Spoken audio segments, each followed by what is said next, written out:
ಸುಹಾಸಿನಿ ಕಾರ್ಯಕ್ರಮಕ್ಕೆ ಮತ್ತೆ ಸ್ವಾಗತ. ಸೆಲೆಬ್ರಿಟಿ ಬ್ರೈಡ್, ಇವತ್ತಿನ ಸೆಲೆಬ್ರಿಟಿ ಬ್ರೈಡ್ ಅನುರಾಧ ಶ್ರೀಧರ್ ಅವರು, ಖ್ಯಾತ ಭರತನಾಟ್ಯ ಕಲಾವಿದೆಯವರು. ಬನ್ನಿ ಅವ್ರ ಜೊತೆ ಮಾತನ್ನ ಮುಂದುವರಿಸೋಣ. ಸೊ ಮೇಡಮ್, ಮದುವೆ ಬಗ್ಗೆ ಮಾತಾಡ್ತಾ ಇದ್ವಿ. ನಿಮ್ಮ ಮದುವೆ ನೆನಪುಗಳು ಕೇಳ್ತಾ ಇದ್ರೆ ಇನ್ನೂ ನಿಮಗೆ ತುಂಬಾನೇ ಅದನ್ನ ಸಖತ್ ಎಂಜಾಯ್ ಮಾಡ್ಕೊಂಡು ಹೇಳ್ತಾ ಇದ್ದಾರೆ. ಬಿಕಾಸ್ ಅಷ್ಟು ಖುಷಿಯಾಗಿ ಇನ್ನೂ ನೆನಪು ಹಾಗೆ ಹಸಿರಾಗಿದೆ ನಿಮ್ಮ ಜೊತೆ ಅಂತಲೇ ಹೇಳ್ಬೋದು. ಪ್ರತಿಯೊಂದು ಕ್ಷಣನೂ ಅನುಭವಿಸ್ಕೊಂಡು ಭಾಳ ಎಂಜಾಯ್ ಮಾಡಿದ್ದೀನಿ. ಹಾಗೆ ಶ್ರೀಧರ್ ಅವರೂ ಅಷ್ಟೇ, ಮದುವೆ ದಾರೆ ಎಲ್ಲ ಆದಮೇಲೆ ನಾಗೋಲಿ ಸಮಯದಲ್ಲಿ ಎನ್ನರಸಿ ಚೆನ್ನರಸಿ ಪ್ರಾಣದರಸಿ ಅಂತ ಹೇಳಿಸಿ ಒಂದು ಜಾಗದಲ್ಲಿ ಹೇಳಿಸ್ತಾರೆ. ಆ ಸಮಯದಲ್ಲಿ ನಾನು ಎಕ್ಸ್ಪೆಕ್ಟ್ ಮಾಡಿರಲಿಲ್ಲ. ಶ್ರೀಧರ್ ಅವರು ಭಾಳ ಅದನ್ನು ಚೆನ್ನಾಗಿ ಆ್ಯಕ್ಷನಲ್ಲಿ ಮಾಡಿಕೊಂಡು ನನಗೆ ಹೇಳಿ, ನನಗೆ ತಲೆ ಎತ್ತಕ್ಕೆ ಸಹ ಸಂಕೋಚ ನಾಚಿಗೆ. ಅದನ್ನು ನಮ್ಮ ರಿಲೇಟಿವ್ಸ್ ಎಲ್ಲರೂ ಯಾರ್ಯಾರಿದ್ರು ಎಲ್ಲ ತುಂಬ ಎಂಜಾಯ್ ಮಾಡಿದ್ರು. ನಿಮಗೆ ಅಂದರೆ ಇವಾಗಲೂ ನೆನಪಿಗೆ ಬರುವಂಥ ಸೀನ್ ಯಾವುದು? ಮದುವೆ ದಿವಸ ಇರ್ಬೋದು, ಅಥವಾ ಇವಾಗಲೂ ಕೂತ್ಕೊಂಡಾಗ, ನೀವಾಗಲಿ ಶ್ರೀಧರ್ ಸರ್ ಆಗಲಿ ಕೂತ್ಕೊಂಡಾಗ, ಓ ನೋಡು ಅವತ್ತು ಹಿಂಗಿತ್ತಲ್ವಾ, ಆ ಥರ ನೆನೆಸ್ಕೊಳ್ಳುವಂಥದ್ದು ಏನಾದರೂ ಘಟನೆ ಇದೆಯಾ? ಭೂಮ ಅಂದರೆ ಸಾಕು, ಎಲ್ಲ ಕೂತ್ಕೊಂಡು ಗಲಾಟೆ ಮಾಡಕ್ಕೆ ಕೂತ್ಬಿಟ್ಟಿರ್ತಾರೆ. ಸರಿ ಏನು ಅಂತ ಹೇಳಿ ಮೆತ್ತಗೊಂದು ಸ್ವಲ್ಪ ತಲೆ ಎತ್ತಿ ಹಿಂಗೆ ನೋಡಿದೆ. ಅಂದರು. ಅಂದರೆ ನಾನು ಕಲ್ಸ್ಕೊಂಡು ತಿನ್ನಬೇಕು, ಏನೂ ಗೊತ್ತಾಗಲಿಲ್ಲ.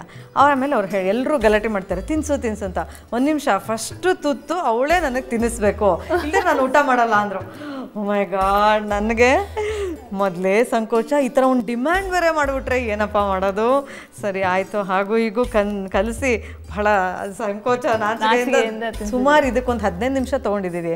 ಅಲ್ಲಿವರೆಗೂ ಪೇಷನ್ಸಿಂದ ಕಾದ್ರು, ನಾನು ತಿನ್ನಲ್ಲ, ನೀನು ತಿನ್ಸೋವರೆಗೂ ನಾನು ತಿನ್ನಲ್ಲ.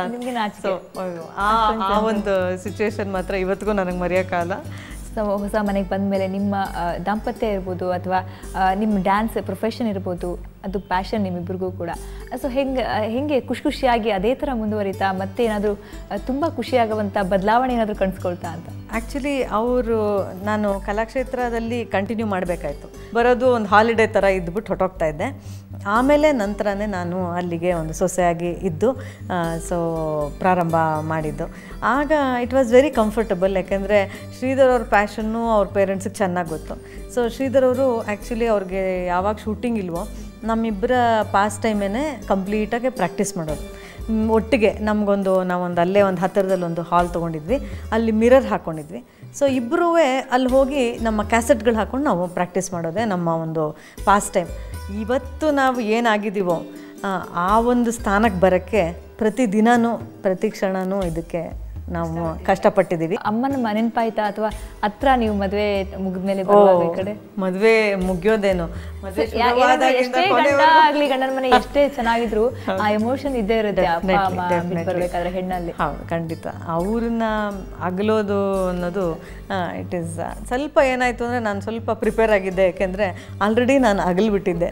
ನಾನು ಕಲಾಕ್ಷೇತ್ರ ಕೊಟ್ಟೋಗಿದ್ದರಿಂದ ನನಗೆ ಹೆಚ್ಚು ಈ ಮನೆ ಬಿಟ್ಟು ನಾನು ಹೋಗ್ತಿದ್ದಿಂದ ಆಗಲೇ ಆ ಒಂದು ಎಮೋಷನ್ ಎಲ್ಲ ಮುಗ್ದೋಗಿತ್ತು ನಮ್ಮ ಮನೇಲಿ. ನನಗೆ ತುಂಬ ಖುಷಿ ನನ್ನ ಗಂಡನ ಈ ಒಂದು ಗುಣ ಅನ್ನೋದು. ನಿಮ್ಗೆ ಏನು ಇಷ್ಟ ಅವರಲ್ಲಿ? ತುಂಬ ಇದೆ. ಅದರಲ್ಲಿ ಖಂಡಿತ ಹೇಳಬೇಕಾಗಿರೋಂಥದ್ದು ಒಂದು ವೆರಿ ಸಿಂಪಲ್ ಲಿವಿಂಗ್. ಅವರ ಸಿಂಪ್ಲಿಸಿಟಿನೇ ತುಂಬ ಮೋಸ್ಟ್ ಇಂಪಾರ್ಟೆಂಟ್ ಆ್ಯಂಡ್ ನನಗೆ ಭಾಳ ಇಷ್ಟ ಅದು. ಅವರು ಮದುವೆ ಆದ ದಿನದಿಂದ ಇಲ್ಲಿವರೆಗೂ ನಟನಾಗೆಂದು ಜೀವನ ಮಾಡಲಿಲ್ಲ. ನಾನು ಒಂದು ಆರ್ಡಿನರಿ ಮನುಷ್ಯ, ನನ್ನಲ್ಲಿ ಅದೊಂದು ಕಲೆ ಇದೆ, ಅದನ್ನು ಒಂದು ಕಲೆಯಾಗಿ ಅದನ್ನು ನಾನು ಮಾಡಿಕೊಂಡು, ನಾನೇನೋ ಒಂದು ದೊಡ್ಡ ಹೀರೋ, ಮನೆಯಲ್ಲಿ ಏನೋ ಒಂದು ಬೇರೆ ರೀತಿಯಾದ ಯಾವುದೇ ಏನಿಲ್ಲ. ಮನೆಯಲ್ಲಿ ವೆರಿ ನಾರ್ಮಲ್, ಲೈಕ್ ಯಾರ ಮನೆಯಲ್ಲಿ ಯಾವ ಗಂಡಸರು ಹೇಗೆ ಆರಾಮಾಗಿರ್ತಾರೋ ಅದೇ ರೀತಿಯಾದ. ಆ್ಯಂಡ್ ಅವರ habits, is very religious. And ಅವರ ಹ್ಯಾಬಿಟ್ಸ್ ಬಗ್ಗೆ ನಾನು ಬಹಳನೇ ಆನಂದ ಸಂತೋಷ ಪಟ್ಟಿದ್ದೀನಿ. ಒಳ್ಳೆ ಸಂಸ್ಕಾರ ಇದರಿಂದ ಬಂದವರವರು. ಹಾಗಾಗಿ ಅವರ ಓದೋ ಬುಕ್ಸ್ ಆಗಲಿ, ಸದಾಗಲೂ ಬುಕ್ಸ್ಗಳು ಓದೋವಂಥದ್ದು. ನಮ್ಮಲ್ಲಿ ನಾವು ಚಿಕ್ಕವರಾಗಿದ್ದರೂ ಸಾಕಷ್ಟು ವೇದಾಂತ, ಹೀಗೆ ಫಿಲಾಸಫಿ ಸೈಡು ನಾವಿಬ್ಬರು ವಾಲಿದ್ದೀವಿ ಅಂತ ಹೇಳ್ಬೋದು ಇವಾಗಲೇ.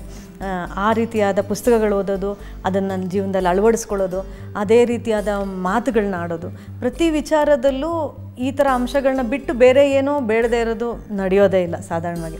ಸೊ ಹಾಗಾಗಿ ಆ ಥರದ್ದೆಲ್ಲ ಖಂಡಿತ ಅವರಿಂದ ನನ್ನಲ್ಲಿ ಒಳಗಿದ್ರೂ ಅದು ಟ್ರಿಗರ್ ಆಗೋಕ್ಕೆ ಅವರಿಂದ ಸಾಧ್ಯ ಆಯಿತು.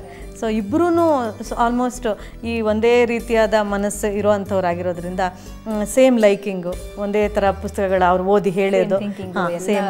ಸೊ ಡಿಸ್ಕಷನ್ಸು ಈ ಥರದ್ದು ಸಾಕಷ್ಟು ಹೊಂದುತ್ತೆ. ನಿಮ್ಮ ಕಾಲೆಳೆಯೋದು ಅಥವಾ ನೀವು ಸಿಟ್ ಮಾಡ್ಕೊಳ್ಳೋದು ಅವ್ರ ಮೇಲೆ ಛೇ ಆ ಥರ ನೋಡೋಕೆ ಹೋದರೆ ಶ್ರೀಧರ್ ಅವರು ಸ್ವಲ್ಪ ಸೀರಿಯಸ್ ಪರ್ಸನ್ ಆ ವಿಚಾರಗಳಲ್ಲಿ. ಅವರೆಂದೂ ತಮಾಷೆ ಅಂದರೆ ಈ ರೀತಿ ಕಾಲೆಳೆಯೋ ಥರ ಎಲ್ಲ ನಾನೆಂದೂ ನೋಡೇ ಇಲ್ಲ. ಅದೆಂದು ನಡೆಯುವಂಥದ್ದೇ ಅಲ್ಲ.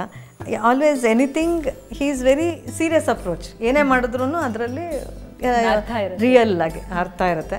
ಅದನ್ನು ಭಾಳ ಶ್ರದ್ಧೆಯಿಂದ ಏನೇ ಮಾಡಿದ್ರೂ ಅದು ಆ ಡಿಗ್ನಿಟಿ ಆಗಲಿ ಆ ಒಂದು ಇದನ್ನು ಅವ್ರು ಕಳ್ಕೊಳ್ಳೋದೇ ಇಲ್ಲ. ಓಕೆ ಮೇಡಮ್, ಜೊತೆ ಮಾತಾಡ್ತೀನಿ. ಸೊ ವೀಕ್ಷಕರೇ, ಮದುವೆ ಆದ ತಕ್ಷಣ ನನ್ನ ಕೆರಿಯರ್ ಎಫೆಕ್ಟ್ ಆಗುತ್ತೆ, ನನ್ನ ಕೆರಿಯರ್ ಮುಂದೆ ಮುಂದುವರ್ಸೋಕ್ಕಾಗಲ್ಲ, ನನ್ನ ಹವ್ಯಾಸ ಆಸಕ್ತಿ ಎಲ್ಲ ಅಲ್ಲೇ ಕಳೆದು ಹೋಗ್ಬಿಡುತ್ತೆ ಅಂತ ತುಂಬ ಜನ ಅಂದ್ಕೊಂಡಿರ್ತಾರೆ. ಆದರೆ ಅನುರಾಧ ಅವರ ಮಾತಲ್ಲಿ ಕೇಳ್ಬೋದು ನೀವು, ಮದುವೆ ಆದ ನಂತರವೂ ಕೂಡ ಅವ್ರಿಗೆ ಅದೇ ಸಪೋರ್ಟ್ ಸಿಕ್ತು, ಅದೇ ಒಂದು ಪ್ರೀತಿ ಒಲವು ಎಲ್ಲವೂ ಇತ್ತು ಅಂತ. ಮತ್ತಷ್ಟು ಮಾತಾಡೋಣ ಅವ್ರ ಜೊತೆಗೆ ಚಿಕ್ಕ ಬ್ರೇಕ್ನ ನಂತರ.